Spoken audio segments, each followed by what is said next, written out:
décrocher un stage ou un emploi est seulement la première étape. Être capable de travailler au quotidien et de rester dans l'entreprise est un autre défi.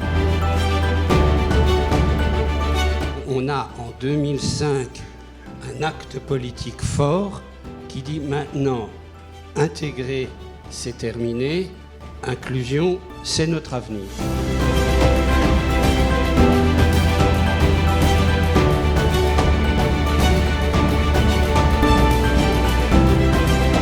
Parce qu'on se rend compte qu'en déverrouillant, en parlant du sujet, en informant sur la santé mentale, en fait, les employeurs ont beaucoup moins peur. Quand on leur dit que c'est le premier motif d'arrêt maladie, ils disent « Ah en fait, peut-être que je suis concernée, je ne pensais pas qu'on parlait de la même chose ».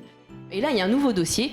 On me demande obligatoirement d'aller voir le médecin pour lui demander une reconnaissance de lourdeur du handicap.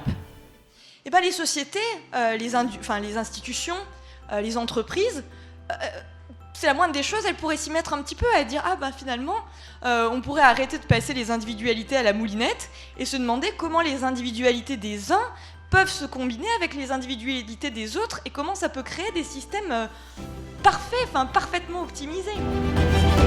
Travailler déjà sur une matrice qui nous permet de croire que l'autre peut réussir malgré sa différence, c'est déjà installer dans nos schémas de croyance que la différence, c'est une richesse et non un handicap. On ne peut jamais connaître a priori les limites de quelqu'un. Pas de barrière a priori. C'est en ça que l'inclusion, ça reste un horizon, un objectif à atteindre.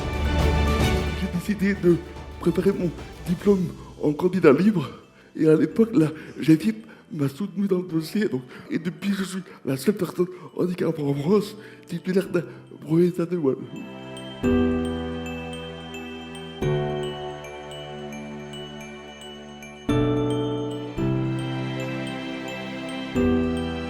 Faut arrêter de faire comme si on avait le choix. C'est pas un choix, c'est une obligation, c'est le droit. C'est-à-dire que les personnes en situation de handicap doivent trouver toute leur place. Il ne doit pas y avoir de barrière.